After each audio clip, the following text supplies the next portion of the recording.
Welcome welcome welcome. आप लोगों का स्वागत है आपके अपने show डायरन English words gimmick episode 11 में। चलिए, नया दिन नया सिचुएशन, और आज का सिचुएशन ये रहा। Hello, my dear friend, welcome.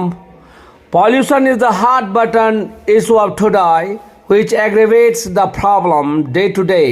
Massive blaze and black billowing cloud is the nub of the problem.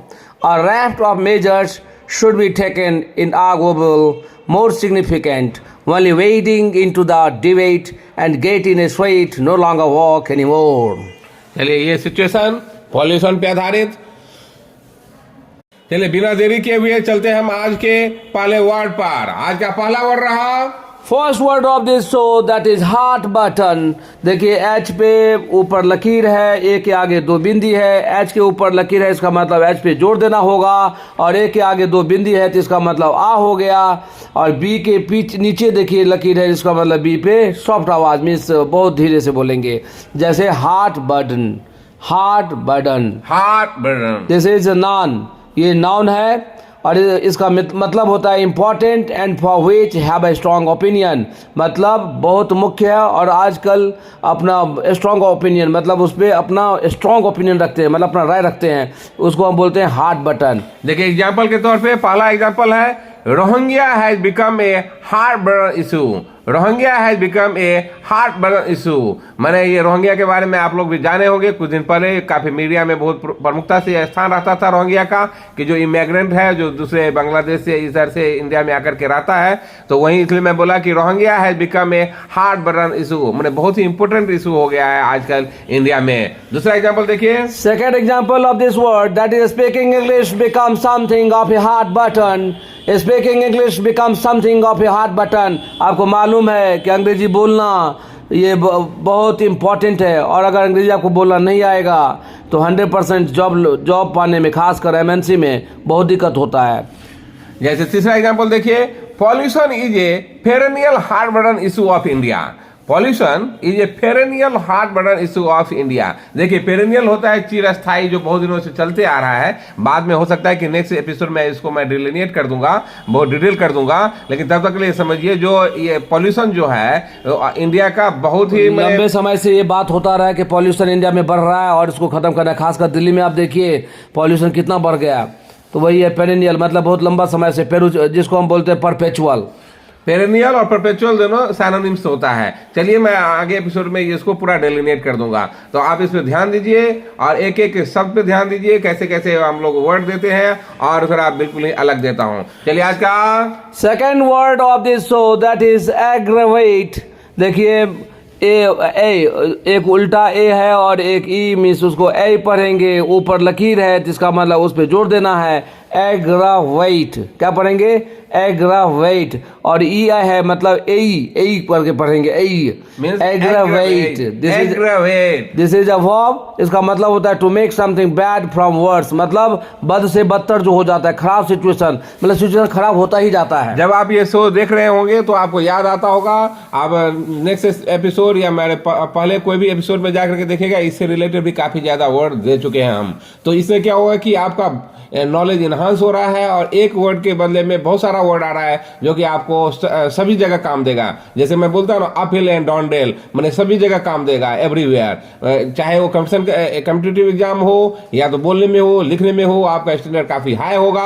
इसलिए इस पे गौर फरमाइए, इस पे वर्क कीजिए। और फिर इससे रिलेटेड देखिए, आज का वर्ड है एग्रेवेट, मैंने to make something bad from words. पहला एग्जाम्पल देखिए, first example of this word, that is widening of road aggravate the problem of dweller. Widening of road aggravate the problem of dwellers. ये तो सच है कि road को अगर चौड़ाई, अगर रोड पे काम किया जाता है तो आदमी क्या होता है, अतिक्रमण कर लेता है, तो उसको तोड़फाड़ होता है, तो नेचुरली रहने वाले को दिक्कत होता है। ड्वेलर्स मैंने जो वहां रहता है, जो निवासी रहता है, उसको बोलते हैं हम ड्वेलर्स। तो इसको यूज कीजिए, ड्वेलर्स। तो widening of road aggravate the problem of dwellers. दूसरा एग्जांपल देखिए, electronic glitches aggravate my loss. Electronic glitches aggravate my loss, मैंने मान लीजिए स्टॉक मार्केट से रिलेटेड मैं ये टर्म को यूज किया हूं।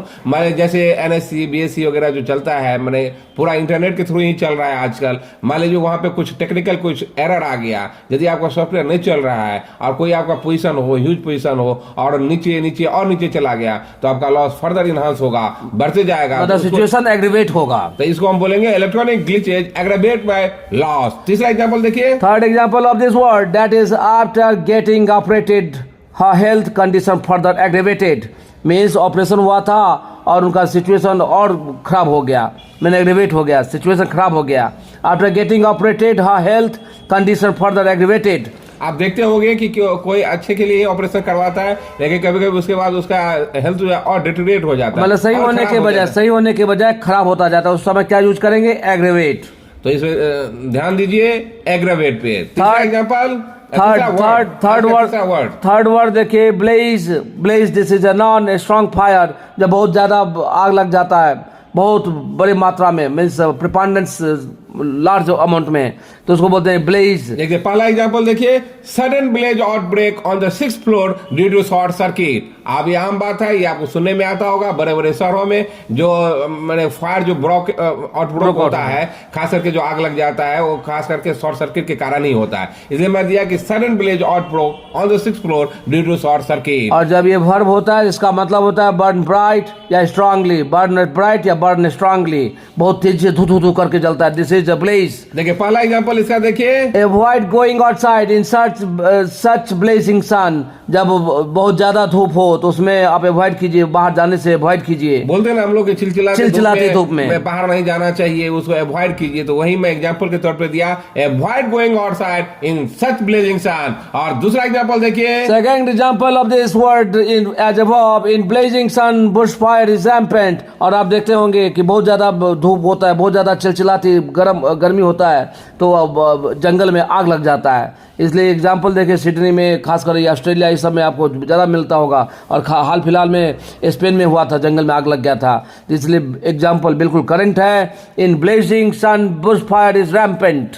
और तीसरा एग्जाम्पल देखिए, on the occasion of Chhath Ganga Ghat is blazing with light. On the occasion of Chhath Ganga Ghat is blazing with light. आपको भी सुनने में आता होगा, यदि आप यहाँ रहते भी होंगे, खास करके बिहार के पटना में, तो यहाँ जो गंगा घाट है पूरा सज जाता है, पूरा लाइट से पूरा भरा हुआ रहता है, पूरा लगता है कि रात में दिन की तरह लगने लगता है। जो छठ जो बिहार का बहुत ही बड़ा त्योहार है, उसको अच्छे धूमधाम से मनाया जाता है। तो इसलिए मैं दिया कि on the occasion of Chhath Ganga Ghat is blazing with light. और आज का चौथा वर्ड रहा below. Below this below, below देखिए बी पे यहाँ पे जोड़ है, बिलो। बिलो पढ़ेंगे, ये वर्ब है, to spread of a large area. Billow means to spread of a large area. ओ यू मतलब औ होता है, तो इसको पढ़ेंगे, बी पे जोड़ देंगे, बिलो। बिलो क्या बोलेंगे? Billow, billow. हाँ, ये वर्ब है, to spread of a large area, बहुत बड़े पैमाने पे, बहुत बड़े एरिया में फैला हुआ रहता है, उसको बोलते हैं बिलो। देखिए पहला एग्जांपल देखिए, black smoke is billowing from chimney. Black smoke is billowing from chimney. और आप बड़े बड़े शहरों में देखेंगे, खासकर ईट भट्टी सब जो रहता है, बड़ा बड़ा जो रहता है, उसमें देखिए काला काला धुआं निकलता रहता है, इंडस्ट्री से काला काला धुआं निकलता है, बड़े पैमाने पे बड़े एरिया में फैल जाता है, जिसको हम क्या बोलेंगे? बिलो। देखिए दूसरा एग्जांपल देखिए, smoke billowed in south of Delhi due to uncontrol burning of husk. Smoke billowed in south of Delhi due to uncontrol burning of husk. मैंने आप देखते होंगे, ये जिसको हिंदी में बोलता है पराली जलाना, जो कि खास करके हरियाणा और पंजाब में ज्यादातर होता है। तो वो स्मोक जो है आपको दिल्ली तक आ जाता है, और वहां पे पूरा क्लाउड की तरह हो जाता है, धुंधला हो जाता है, दिखता नहीं है, पॉल्यूशन बहुत ही पैमाने पे बढ़ जाता है। इसी को मैं बताना चाहा, smoke billowed in south of Delhi due to uncontrol burning of husk. Hello my dear friend, just I would like to say you, if you like this show तो please subscribe it, share it, and say it and convey this message to your well-wisher and your kith and kin. And मैं बार बार बोलता हूँ, आज भी बोल रहा हूँ, I'm 10 times I said, still I'm saying, throw caution to the wind, nothing will o' the wisp, pay heed on what is said by Darren English. मतलब ये है कि चिंता छोड़िए, कुछ भी असंभव नहीं है, केवल डैन इंग्लिश जो कहता है, जो बोलता है, उसको फॉलो करेंगे तो खासकर इंग्लिश में आपको कोई प्रॉब्लम नहीं होगा, 100% कह रहा हूँ।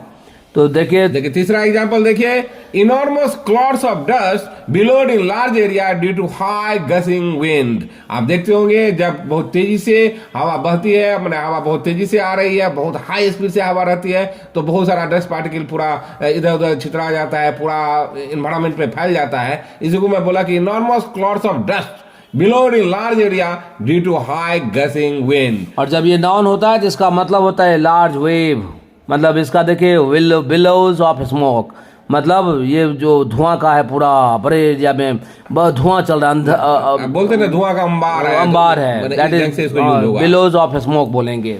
चलिए आज का ये 5वां वर्ड रहा the nub of the problem. The nub of the problem इसका मतलब होता है the main point of problem, means झगड़े का जड़ या समस्या का जड़, आर्गुमेंट का जड़ क्या है, उसको क्या बोलेंगे इसमें, the nub of the problem. The nub of the problem. देखिए पहला एग्जांपल देखिए, money was the nub of the argument. Money was the nub of the argument. देखिए झगड़े का वजह तो ज्यादातर पैसा को लेके होता है, या समस्या का जो प्रॉब्लम जो होता है ज्यादातर पैसा को लेके होता है। तो second example of this word that is extreme cold is the nub of the matter of coming late. Extreme cold is the nub of the matter of coming late. मान लीजिए आप कहीं लेट आए, मान लीजिए क्लास में ही late से आए, तो आप बोलेंगे कि ये जो बहुत ज्यादा वेदर बहुत ठंडा था, वही मुझे कारण है, मेन कारण है, मेरा मेन प्रॉब्लम है लेट आने का। तीसरा एग्जांपल देखिए, English is the nub of my problem in getting a job. English is the nub of my problem in getting a job. आपको अंग्रेजी, मैं बार बार बोलता हूँ, अंग्रेजी आपको बोलना और लिखना नहीं आएगा तो एमएनसी खासकर बड़े बड़े शहरों में आपको जॉब लेना है तो अंग्रेजी बोलना बहुत जरूरी है, इसलिए वो एग्जाम्पल भी बिल्कुल सटीक है। English is the nub of my problem in getting a job, मतलब उसको जॉब नहीं मिल रहा है या मेरा प्रॉब्लम जो है जॉब नहीं पाने का, तो इंग्लिश है। अगर इंग्लिश आता होता तो मैं अच्छा जॉब करता होता। तो इंग्लिश जो है नॉएडेज मैंने ये मॉडर्न एरा का ये आपका मोस्ट डिमांडिंग सब्जेक्ट है, और इस पे यदि आपको पकड़ नहीं है, खास करके बोलने में लिखने में यदि दिक्कत होता है तो स्वाभाविक है आपको जॉब पाने में भी दिक्कत होगा। Means of my saying no more now you will be gobbledygook nor you will be fool. Dan English is here. Learn English having mind cool. Learn English having mind cool. चलिए आज का मेरा ये छठा वर्ड रहा, और wrapped up, this is a phrase, और wrapped up means होता है बहुत ज्यादा, very large number of people या things, बहुत ज्यादा चीज या बहुत ज्यादा लोग, तब उसको यूज करेंगे। और wrapped up, यदि आप हम लोग के शो को आप यदि फॉलो करते होंगे सही ढंग से तो इससे भी रिलेटेड बहुत सारा वर्ड अभी तक आपको मिल गया है, और उसको आप देखिए, बार बार जाइए, सिचुएशन में डालिए, सब टिप ऑफ द टंग कीजिए, तब जाकर के वर्ड आपका अपना होगा। यदि केवल देख लिए छोड़ दिए तो वर्ड आपका नहीं होगा। means of my saying please try to play with this word whatever we are providing, and if you start providing playing with this word 100% you know exact using of this word, and please try to speak with this word so that you can make a place among that people those who are well versed.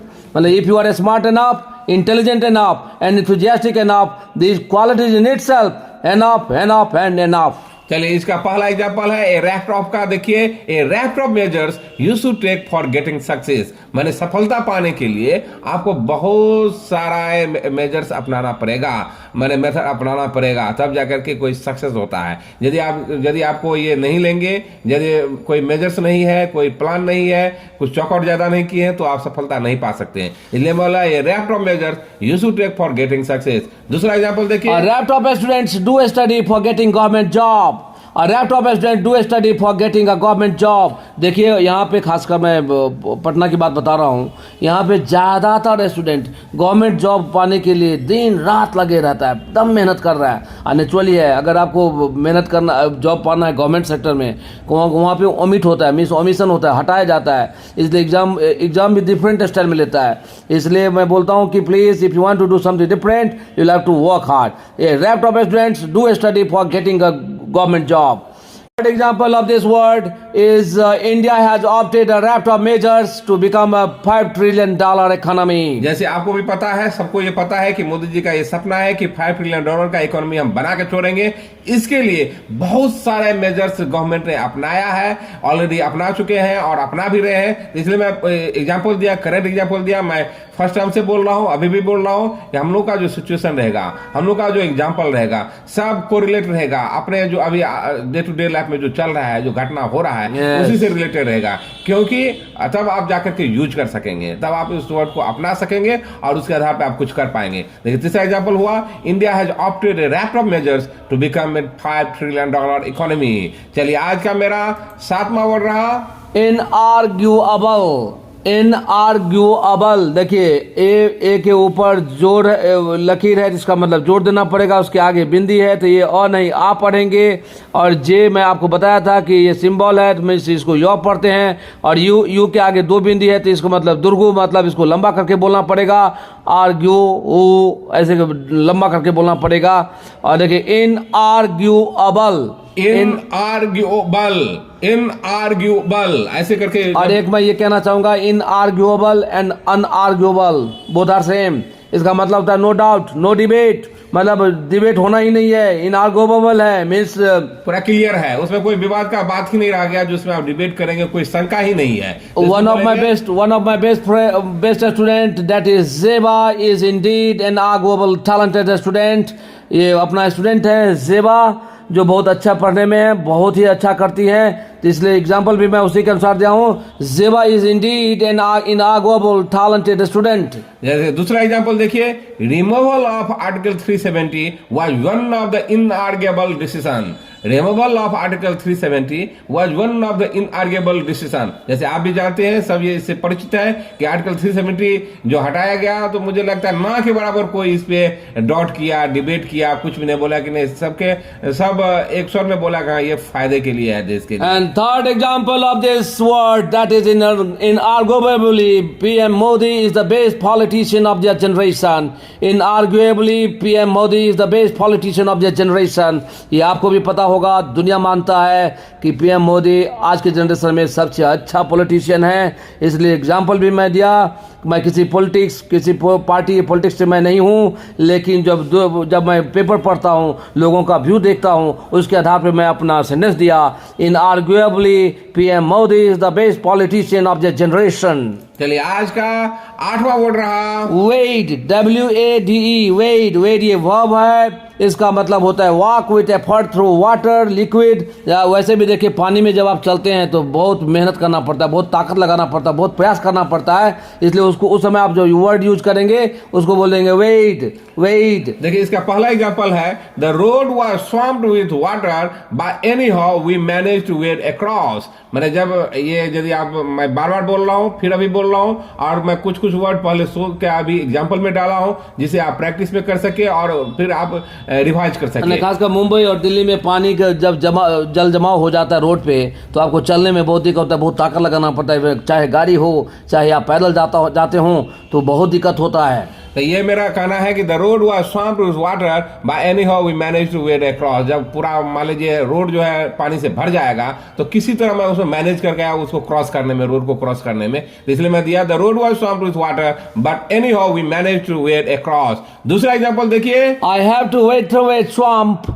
I have to wade through a swamp। देखिए आप याद कीजिए, पहले show में मैं swamp का जो दिया था, जब मैं वर्ड को डिलिनिएट किया था, उसमें बोला था कि ये वर्ब के रूप में भी यूज हो सकता है और नॉन के रूप में भी यूज हो सकता है। तो जब नॉन के रूप में जब यूज करते हैं तो उसको बोलते हैं स्वैम्प लैंड, माने दलदल जो जमीन कहते हैं उसको हम बोलते हैं। और जब स्वैम्प बोलते हैं तो भरा हुआ बोलते हैं। तो आप उसको याद कीजिए, बार बार जाइए। इसलिए मैं आज यहाँ पे एग्जाम्पल में भी दे दिया, I have to wade through a swamp, माने मुझे दलदल से गुजरना पड़ता है, किसी तरह मुझे निकला जाना पड़ता है। तो इसको आप, मेरा मकसद केवल यही था कि आपको रिमेम्बर करवाऊं, रिवाइज करवाऊं, आज इसके थ्रू आप फिर उसके स्लाइड पे जाइए, आप पूरा अप टू डेट रहिए। मतलब हमेशा वर्ड को देखते रहिए, उस वर्ड के साथ सेंटेंस बनाइए ताकि आपको कोई प्रॉब्लम ना हो, and you can play with this word easily, just like a hot nap through butter। देखिए तीसरा एग्जांपल है, Ramna road was fully crowded, any how Sandeep waded through crowd।